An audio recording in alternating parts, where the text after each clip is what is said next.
The Valthran Empire had ruled the galaxy for 12,000 years. Their warships filled the dark spaces between stars like swarms of metal insects. Their colonies covered 9 spiral arms of the galaxy. Their emperor, High Sovereign Kethras the Undying, sat upon a throne made from the bones of conquered kings. He had never known defeat. His ancestors had never known defeat. The very idea of losing was foreign to his people. The Valthran believed they were chosen by the universe itself to rule over all lesser beings. They were tall creatures with skin like polished silver and eyes that glowed with pale blue light. They lived for thousands of years and considered any species with shorter lifespans to be little more than animals. They had conquered 10,000 worlds and enslaved hundreds of intelligent species. This was simply the natural order of things in their minds. When Valthran scouts discovered the small yellow star on the edge of the Orion Spur, they did not think much of it. The star was unremarkable. The planets around it were common types found throughout the galaxy. But the third planet caught their attention because it showed signs of life. Radio signals leaked from this blue and green world. Primitive spacecraft orbited it. The beings who lived there called themselves humans, and they still fought wars among themselves over resources and territory. The Valthran scouts watched for several months and compiled their report. The humans had only recently learned to leave their own planet. Their technology was centuries behind even the most basic Valthran systems. They would make adequate slaves once properly broken.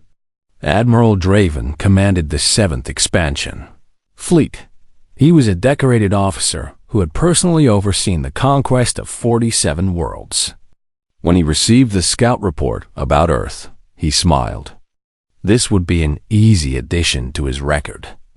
He assembled 412 capital ships and roughly 2,000 support vessels. It was far more firepower than necessary for such a primitive world, but Draven believed in overwhelming force. The fleet traveled across the void toward the small yellow star. Draven spent the journey planning the occupation. He would destroy their military installations first, then land troops to round up the population. The healthiest specimens would be shipped to mining colonies. The rest would be eliminated. It was standard procedure. On Earth, humans lived their ordinary lives. They went to work and raised their children and worried about ordinary problems. Most of them had no idea that anything was coming, but some knew. Commander Nathan Cole sat in a monitoring station deep beneath the Rocky Mountains in Colorado.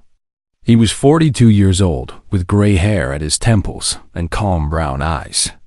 He had grown up in a small town in Ohio where his father worked at a factory and his mother taught elementary school. Nothing about his childhood suggested he would one day hold the fate of humanity in his hands.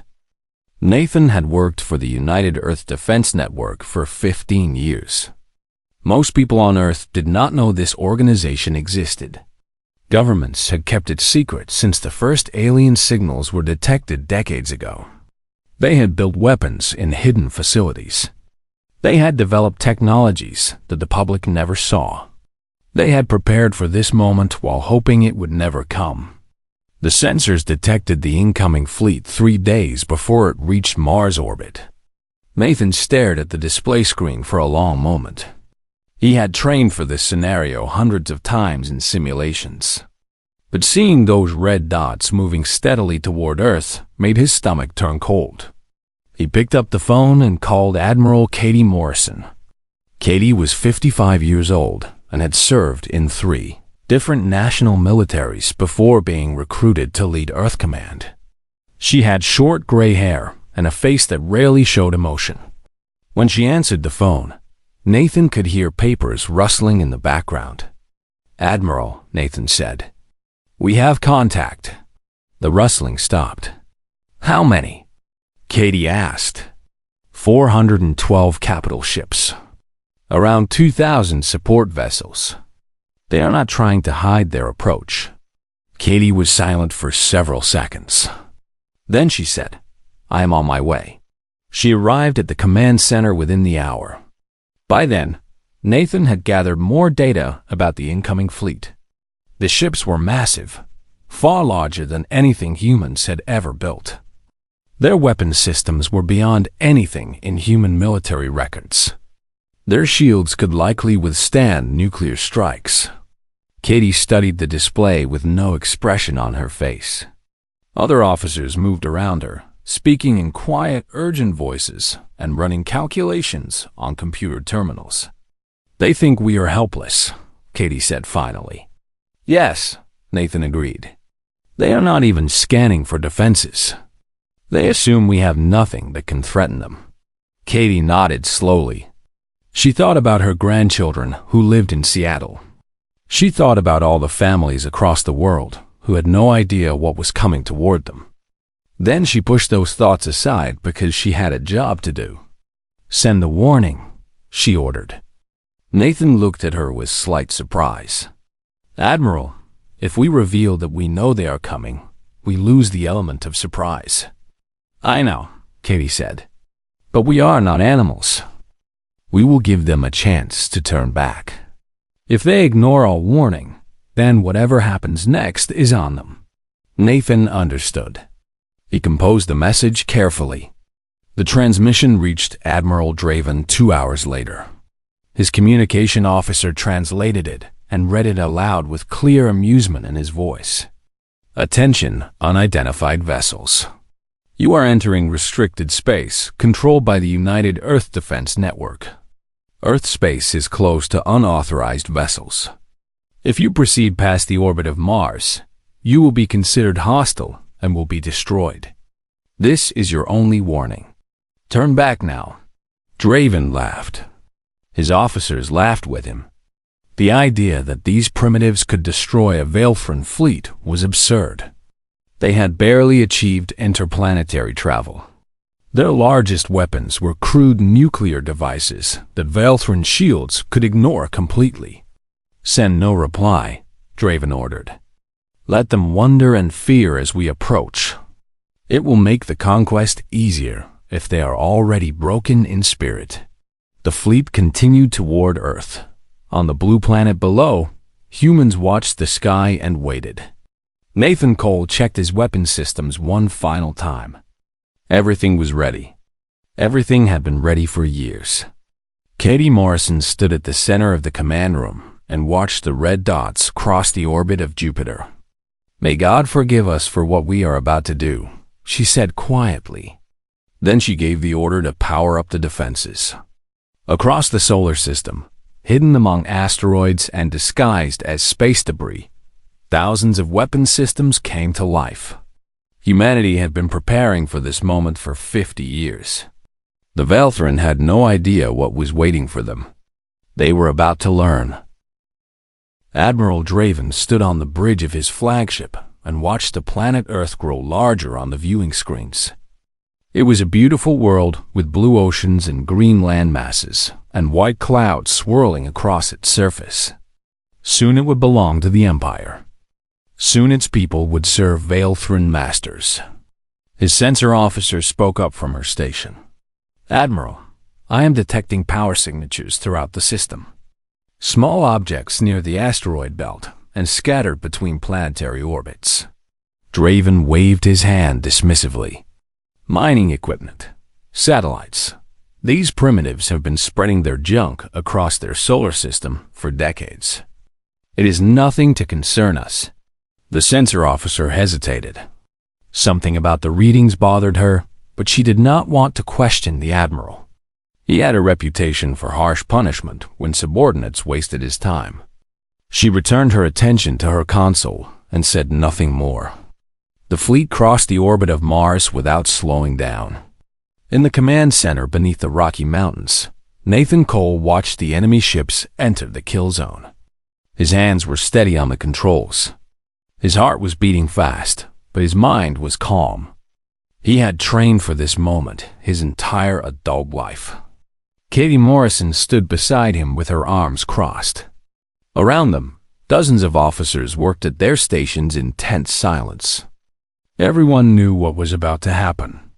Everyone understood that the next few minutes would determine whether humanity survived or died. "They are in position," Nathan said quietly. Katie took a deep breath. She thought about the warning they had sent. The Velthrin had received it and ignored it. They had chosen to continue their invasion. Whatever happened now was a consequence of their own arrogance. "Fire," she ordered. Nathan pressed the button. Across the solar system, 2,000 mass driver platforms received the signal. These weapons had been hidden for decades among asteroids and debris fields. Each one was simple in design but devastating in effect. They used electromagnetic rails to accelerate tungsten rods to 3% of the speed of light. At that velocity, a simple metal rod carried more energy than a nuclear bomb. The first volley struck the Velthrin fleet without warning. Admiral Draven did not even have time to understand what was happening before 73 of his warships simply ceased to exist. One moment they were there.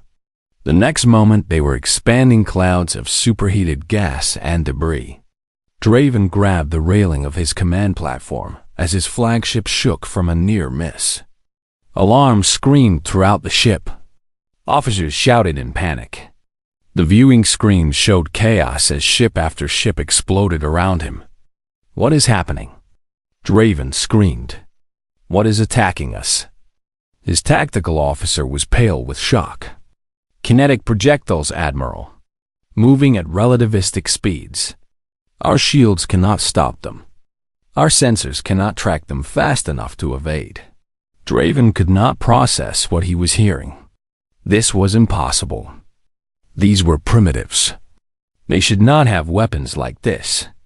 The Velthrin had been conquering worlds for 12,000 years, and no species had ever surprised them with such devastating firepower. "Scatter the fleet," Draven ordered. "Get us out of their firing solutions." The surviving ships broke formation and began evasive maneuvers. But the mass drivers had been positioned to cover every approach vector. No matter which direction the Velthrin ships turned, more projectiles found them.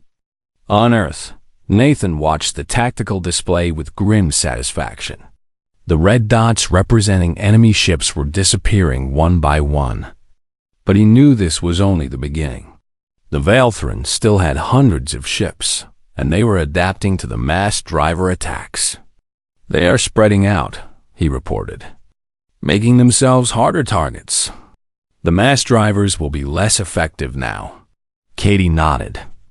"Move to Phase 2. Nathan opened a new channel.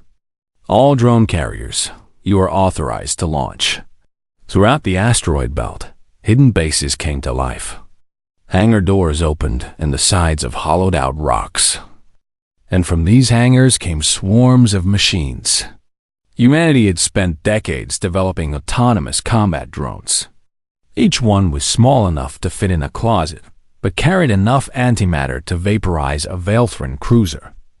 They were controlled by artificial intelligences that could think and react faster than any living creature. They moved in patterns that no organic mind could predict. The Velthrin had never encountered anything like them. Their culture valued personal glory in battle. Their ships were crewed by thousands of soldiers who trained for boarding actions and hand-to-hand combat. They built their weapons to be wielded by warriors, not machines. The concept of sending robots to fight their wars was cowardly and dishonorable in their eyes. But honor meant nothing against enemies who did not care about it. The drone swarms hit the scattered Velthrin fleet like a plague of metal locusts. They swarmed around capital ships and detonated against hull plates. They flew into engine exhausts and weapons ports. They sacrificed themselves by the hundreds to destroy single targets. Admiral Draven watched his fleet dying around him. His tactical officer reported losses in a voice that had gone numb with shock. 100 ships destroyed. 200. 300. The numbers kept climbing. "Admiral," his communication officer said, "we are receiving a transmission from the humans." Draven turned to the screen. A human face appeared. It was Nathan Cole, though Draven did not know his name. The human looked calm and tired. "This is Commander Nathan Cole of the United Earth Defense Network," Nathan said. "You were warned. You chose to ignore our warning. Withdraw your remaining ships beyond the orbit of Neptune immediately. If you do not comply, we will destroy every vessel in your fleet. You have 1 hour to respond." Draven stared at the human face on his screen.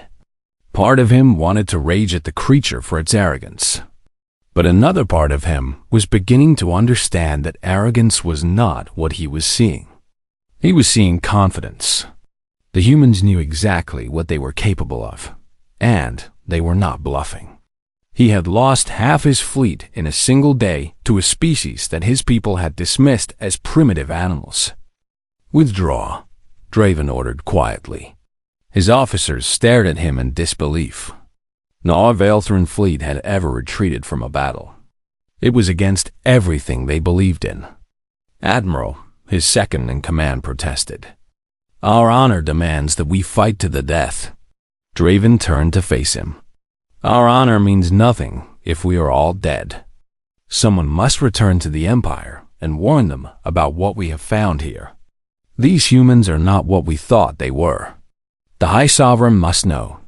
The surviving ships of the 7th Expansion Fleet limped past the orbit of Neptune. They had arrived with over 2,000 vessels. They left with fewer than 800.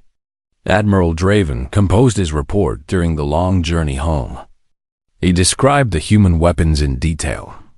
He warned that Earth was far more dangerous than initial assessments suggested. He recommended that the Empire send a much larger force for the next attempt. He did not know that his report would cost him his life. High Sovereign Kethros did not accept excuses for failure. On Earth, Nathan Cole finally allowed himself to relax. His daughter Megan, a young lieutenant who served on his staff, brought him a cup of coffee. "We did it," she said. "We actually beat them." Nathan shook his head slowly. "We beat this fleet, but they will be back. And next time, they will bring everything they have." He looked at his daughter and saw the fear she was trying to hide. She was only 24 years old. She should have been living a normal life, not preparing for an alien invasion. "We will be ready," Nathan told her. "Whatever they send, we will be ready." He wished he felt as confident as he sounded. High Sovereign Kethros the Undying sat upon his throne and listened to Admiral Draven's report. The throne room was vast and cold, with pillars of black stone reaching up in the shadows far above. Courtiers and military officers stood in neat rows along the walls, watching in silence. Draven knelt before the throne and kept his eyes on the floor. He had served the Empire faithfully for 300 years. He had conquered 47 worlds without ever suffering a significant defeat. Now he was explaining how a primitive species had destroyed more than half his fleet. Kethros was ancient beyond human understanding. He had ruled the Empire for 4,000 years. His silver skin had darkened with age, and his glowing eyes had dimmed to a cold blue light. He listened to Draven's report without expression. When the Admiral finished speaking, Kethros remained silent for a long time. The courtiers barely dared to breathe. They knew their sovereign's moods, and they could feel his anger building like a storm. "You are telling me," Kethros finally said, "that creatures who discovered fire less than 1,000,000 years ago have weapons capable of destroying Velthran warships?" Draven pressed his forehead against the cold floor. "Yes, High Sovereign. I do not understand how they developed such technology in secret, but I witnessed it with my own eyes. They are far more dangerous than we believed." Kethros rose from his throne. He walked slowly down the steps toward the kneeling Admiral. His footsteps echoed in the silent chamber. "You were given 400 capital ships," Kethros said. "The finest vessels in the 7th Fleet, and you lost more than half of them to primitives. High Sovereign, I recommend sending a larger force. If we—" Kethros raised his hand, and Draven fell silent. The ancient emperor looked down at his admiral with cold contempt. "Your recommendation is noted," Kethros said, "but you will not live to see it implemented. Failure is not tolerated in my empire." Draven did not beg or plead. He knew it would do no good. 2 guards stepped forward and dragged him away. He was executed before the day ended.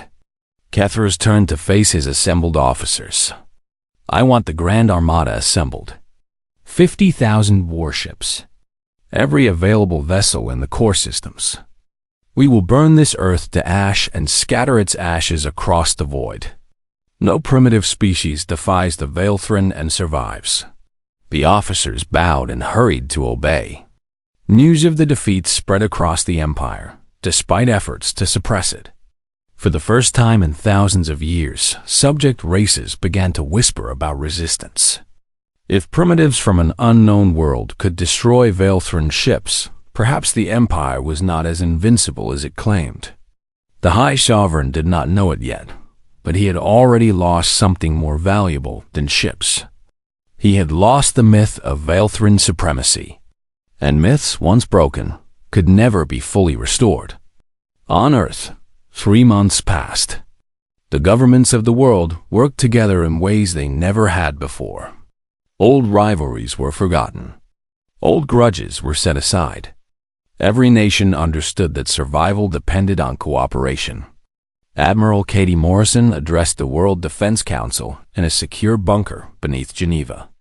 Leaders from every major nation watched her on screens around the table. "Our intelligence indicates the Veilthrin are assembling a massive fleet," Katie reported. "Our best estimate is 50,000 warships. They will arrive in approximately 10 weeks." The room was silent. 50,000 ships. The number was almost impossible to comprehend. President Laura Chun of the North American Union spoke first. "Can we stop a force that size?" Katie hesitated before answering. "Our outer defenses will hurt them. But honestly, we cannot destroy 50,000 ships with what we currently have. They will reach Earth. Then we surrender," suggested Chancellor Werner of the European Federation. "Perhaps we can negotiate terms. Slavery is better than extinction." A quiet voice spoke from the back of the room.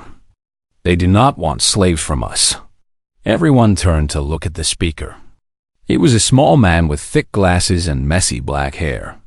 His name was Dr. Ryan Park, and he led Earth's most classified weapons research division. "Dr. Park," Katie said, "please explain."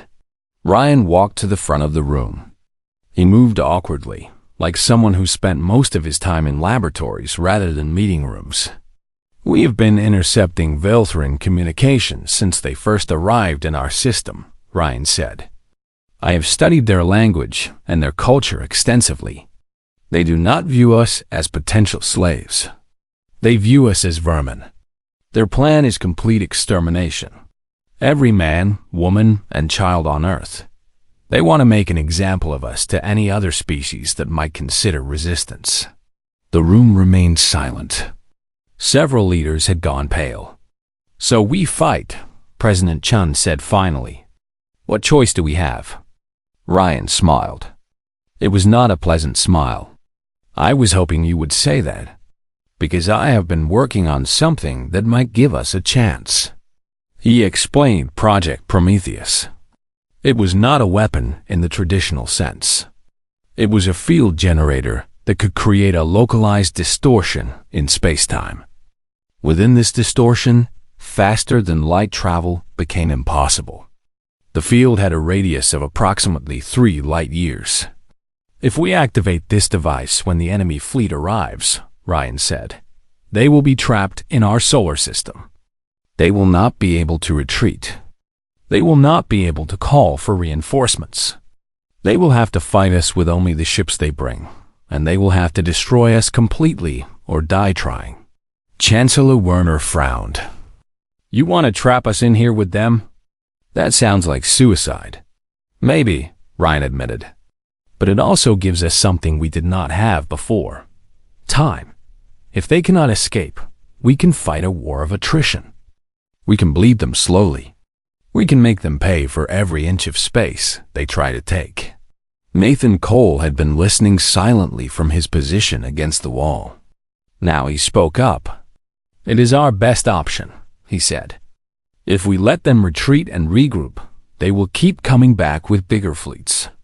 We have to make this fight so costly that they never want to return. We have to break them." Katie looked around the room at the assembled leaders. She saw fear on their faces, but she also saw determination. These were people who had grown up in a world of relative peace. Now they were being asked to fight for the survival of their entire species. "We have 10 weeks, Katie said. "In that time, we will convert every factory on Earth to weapons production. We will launch every defense platform we can build. We will evacuate civilian populations to underground shelters. And when the Velthrin arrive, we will show them what humanity is capable of when we have nothing left to lose." The leaders voted unanimously to fight. For the next 10 weeks, Earth transformed itself. Cities that had built cars now built missiles. Universities that had researched medicine now designed weapons. Children said goodbye to their parents and went into shelters that might become their homes for years. Nathan Cole worked 18-hour days preparing the defense network. His daughter Megan worked beside him, learning everything he could teach her. Neither of them spoke about the possibility that they might not survive what was coming. The night before the Velthrin fleet was scheduled to arrive, Nathan found Megan standing alone on an observation deck, looking up at the stars. "Are you scared?" he asked her. Megan nodded, terrified. "But I am also angry. They came here to kill us. They did not even give us a chance to prove we could be peaceful. They just decided we were worthless and deserved to die." She turned to face her father. "I want to make them regret that decision." Nathan put his arm around his daughter. "We will," he promised. "Whatever happens tomorrow, we will make sure they never forget the name of this planet." They stood together and watched the stars until dawn. The Grand Armada of the Velthrin Empire arrived at the edge of Earth's solar system like a cloud of death. 50,000 warships hung in the void, their hulls gleaming in the distant light of the yellow sun. It was the largest fleet ever assembled in Velthrin history. Fleet Marshal Savannah commanded from the bridge of her flagship, the Eternal Dominion. She was a veteran of 300 military campaigns and had never lost a battle. Her silver skin bore ritual scars from a dozen conquered worlds. She had no respect for the humans who had somehow defeated Admiral Draven, but she did not underestimate them either. "Begin the advance," she ordered. "All ships maintain formation. Weapons hot. Shields at maximum." The Armada moved forward as one massive entity. On Earth, Commander Nathan Cole watched the sensor feeds from his station deep underground. The scale of the approaching force made his previous victory seem meaningless. They had destroyed 2,000 ships in the first battle.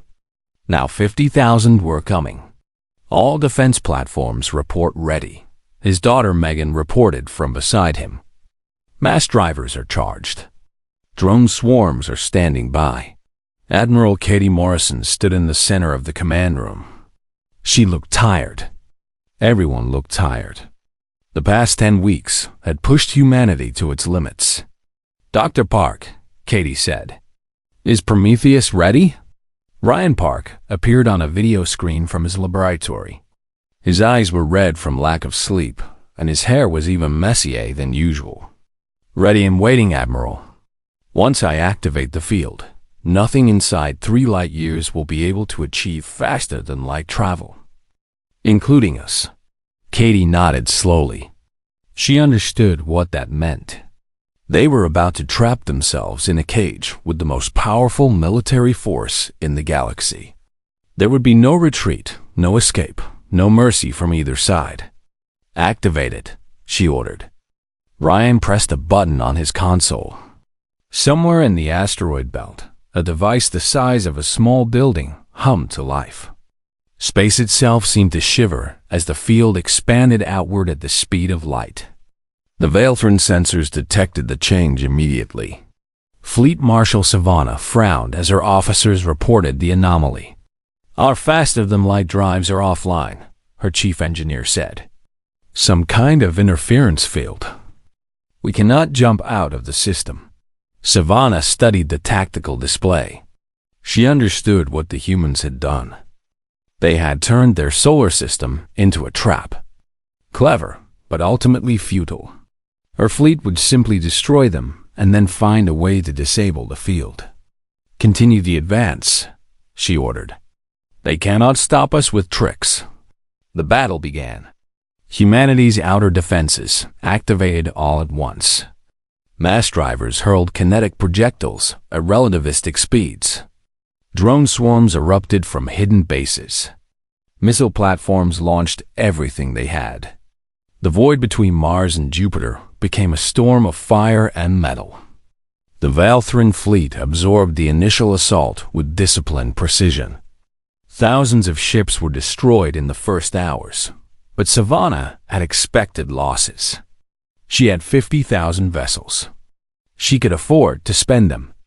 The Armada pushed through the outer perimeter and kept advancing. Nathan Cole coordinated the defense from his underground bunker. He directed drone swarms to vulnerable targets. He managed ammunition supplies and power reserves. He watched the casualty reports climb higher and higher on both sides. The battle lasted 7 weeks. Every day brought new horrors. Veilthran ships reached the orbit of Mars and began bombarding human outposts. Human submarines in the asteroid belt launched surprise attacks that destroyed dozens of enemy vessels. The wreckage of broken ships formed a ring around the inner solar system. Nathan Cole died in the 4th week. A Veilthran carrier group had broken through the inner perimeter and was heading directly toward Earth. If they reached the planet, they could begin landing troops. Nathan took personal command of a counterattack force and led them against the enemy ships. The battle was brutal and short. Nathan's forces destroyed the carrier group, but his command ship took a direct hit from a plasma cannon. Megan Cole heard her father's last words over the communication channel. "Perimeter is secure," Nathan said. His voice was calm, despite the alarms screaming in the background. "Tell your mother I love her. Make them pay, Megan. Make them pay for everything." The channel went dead. Megan Cole stared at her console for a long moment. Officers around her fell silent. They had all known Commander Cole. They had all respected him. Admiral Morrison put a hand on Megan's shoulder. "I am sorry," she said quietly. "Your father was a hero." Megan wiped her eyes and straightened in her chair. "He told me to make them pay. I intend to follow that order." She took command of the defense network and fought with a fury that terrified even her own allies. Where Nathan had been methodical and careful, Megan was aggressive and relentless. She sent drone swarms on suicide missions into the heart of the enemy fleet. She activated weapons systems that had been held in reserve because they were considered too dangerous. She gave orders that experienced officers questioned, and she was right every time. The Veilthran began to fear her. They did not know her name, but they recognized her tactics. Their officers called her the Ghost of Earth because her attacks seemed to come from nowhere and everywhere at once. Fleet Marshal Savannah watched her fleet shrinking day by day. She had lost 20,000 ships, then 30,000. Her crews were exhausted and demoralized. The humans refused to surrender no matter how many of them died. They fought like cornered animals, and they were taking the Empire's finest warriors with them. In the 6th week, Megan Cole launched an assault on Savannah's flagship. Human Marines boarded the Eternal Dominion through breaches cut by antimatter charges. They fought through corridors designed for creatures twice their size, using knives and guns against Veilthran energy weapons. The Veilthran was stronger and tougher, but the humans were faster and more vicious. Savannah died on the bridge of her ship, A human sergeant named Danny Ortega shot her 3 times in the chest and once in the head to make sure she stayed down. He did not know he had just killed the greatest military commander in Velthran history. He was too busy trying to survive. The news of Savannah's death spread through the remaining Velthran ships. It broke something in them. Their invincible fleet marshal was dead, killed by primitives on her own bridge. If she could fall, anyone could fall. The Grand Armada began to collapse. Ships surrendered. Crews mutinied. Officers committed suicide rather than face the shame of defeat. By the end of the 7th week, not a single Velthran warship remained operational in Earth's solar system. 50,000 ships had come to destroy humanity. None of them would ever return home. Admiral Morrison stood in the command center and looked at the tactical display. Where red dots had once filled the screen, there was now only empty space and debris. "Send a message to the Velthran Empire," she ordered. Her voice was hoarse from weeks of giving commands. "Earth space is forbidden. Any vessel that enters will be destroyed. There will be no warning. There will be no negotiation. This is your only notice." The message was transmitted across every frequency the humans had learned to use. Megan Cole watched the message go out. Her eyes were dry. She had cried for her father in private, but in public, she showed only cold determination. The Velthran had taken everything from her. She intended to take everything from them in return. "Do you think they will listen?" she asked Admiral Morrison. Katie shook her head. "No, they will send more ships. They have to. Their pride will not let them accept defeat." Megan smiled grimly. "Good. I am not finished with them yet." In the ruins of the solar system, humanity began to rebuild its defenses. The war was not over. It had only just begun. 20 years passed after the destruction of the Grand Armada. The Velthran Empire refused to accept defeat. High Sovereign Kethros sent fleet after fleet against Earth, convinced that eventually the humans would exhaust their resources and fall. Each fleet was larger than the last. Each fleet met the same fate. The humans learned from every battle. They captured Velthran technology and improved upon it. They studied enemy tactics and developed counters.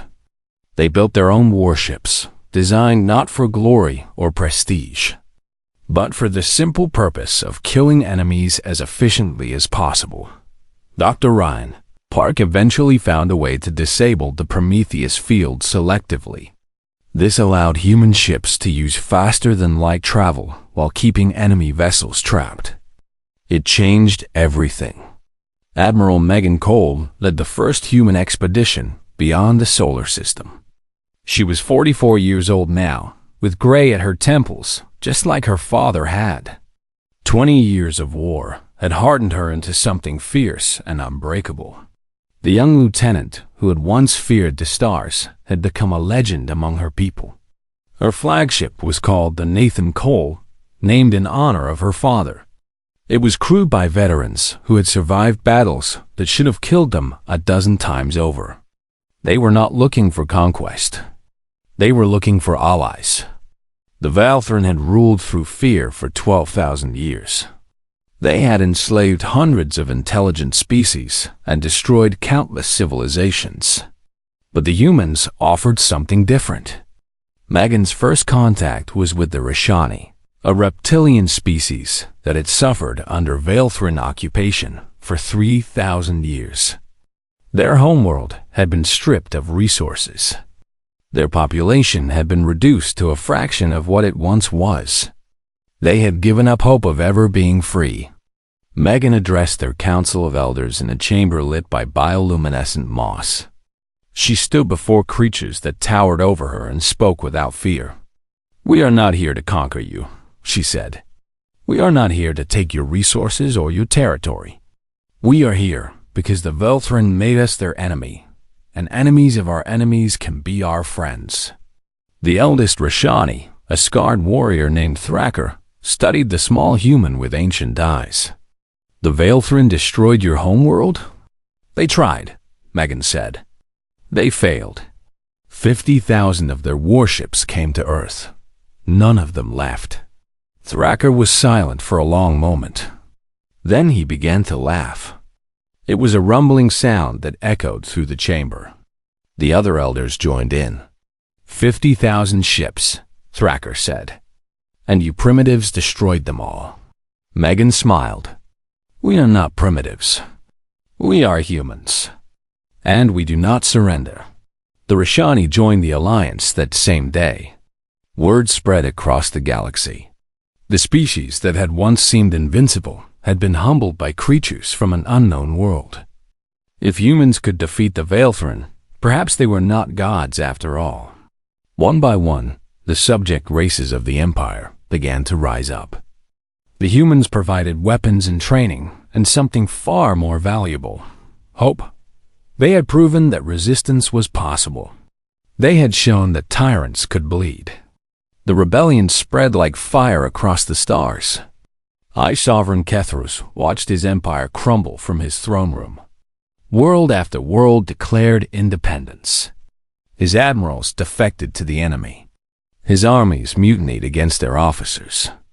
And always, at the center of every uprising, there were humans, teaching, fighting, leading. He sent assassins to kill Megan Cole. They never returned. He offered bribes to human leaders. They laughed at his offers. He threatened to destroy Earth itself with planet-killing weapons. The humans responded by attacking the facilities where those weapons were built. Nothing worked. The Empire was dying, and Kethros could not stop it. The final battle took place at Veilthrin Prime, the ancient homeworld of the Empire. The combined fleets of a dozen liberated species surrounded the planet. Human warships led the assault. Admiral Cole stood on the bridge of her flagship and looked at the world that had caused so much suffering across the galaxy. It was a beautiful planet with forests of crystalline trees and oceans that glowed with phosphorescent light. Its cities were architectural wonders built over thousands of years of civilization. All ships report ready, her tactical officer announced. Awaiting your orders, Admiral.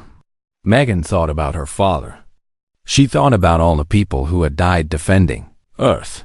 She thought about the billions of beings across the galaxy who had suffered under Veilthrin rule. Begin the assault, she ordered. Target military installations only. I want civilian casualties minimized. Her officers looked at her with surprise. They had expected her to order the destruction of everything. She had more reason than anyone to want revenge. Admiral, her second-in-command said carefully. They would have exterminated us. They showed no mercy. I know, Megan said. But we are not them. We are better than them. That is why we won. The battle was short. Veilthrin defenses crumbled within hours. Human Marines landed on the surface and fought their way toward the Imperial Palace. Megan led them personally. They breached the palace gates and fought through chambers filled with ancient treasures and the bones of conquered kings. Veilthrin guards died defending their sovereign, but there were too few of them left to matter. Megan found Kethros sitting alone in his throne room. The ancient being looked older than she had imagined. His silver skin was dull and gray.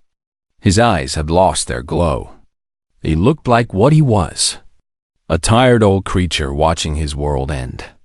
So the primitives have come to finish what they started, Kethros said. His voice was weak, but still carried echoes of ancient authority. Megan walked toward him with her rifle in her hands. Her armor was scarred from a dozen battles. Blood that was not her own stained her boots. You could have left us alone, she said. We did not want war. We just wanted to live our lives in peace. Kethros looked at her with something that might have been curiosity. We were the masters of 1,000 stars. We had ruled the galaxy for 12,000 years. How could we have known that you would be different from all the others we conquered? You could not have known, Megan admitted. That was your mistake. You assumed we were like everyone else. But we are not. We are humans. And we do not surrender. We do not forget. We do not forgive. She raised her weapon. Earth space was declared forbidden, she said. You should have listened. The Valthran Empire, which had endured for 12,000 years, fell in a single generation. Its worlds were divided among the species it had once enslaved. Its technology was shared freely with all who wanted it. Its history became a warning to any who would seek to dominate others through arrogance and cruelty. Admiral Megan Cole returned to Earth as a hero. She walked through the streets of rebuilt cities and saw children playing in parks that had once been bomb shelters. She visited her father's grave and told him that she had kept her promise. I made them pay, she said quietly. Every last one of them. Earth remained the center of a new alliance of free species. Humans had gone from unknown primitives to the leaders of a galactic coalition. They had earned their place through blood and sacrifice. But Earth space remained forbidden to outsiders. Not because humans feared invasion anymore. They feared themselves. They had looked into the darkness of their own nature during the war. They had discovered what they were capable of when threatened. It terrified them. So they kept that darkness contained, locked away in their solar system, a reminder of what happened when they were pushed too far. The galaxy learned a simple truth that would echo through the ages. Humanity was not to be conquered. Humanity was not to be enslaved. Humanity was not to be underestimated. Some lessons can only be taught through blood. The Valthran learned theirs, and the galaxy would never forget.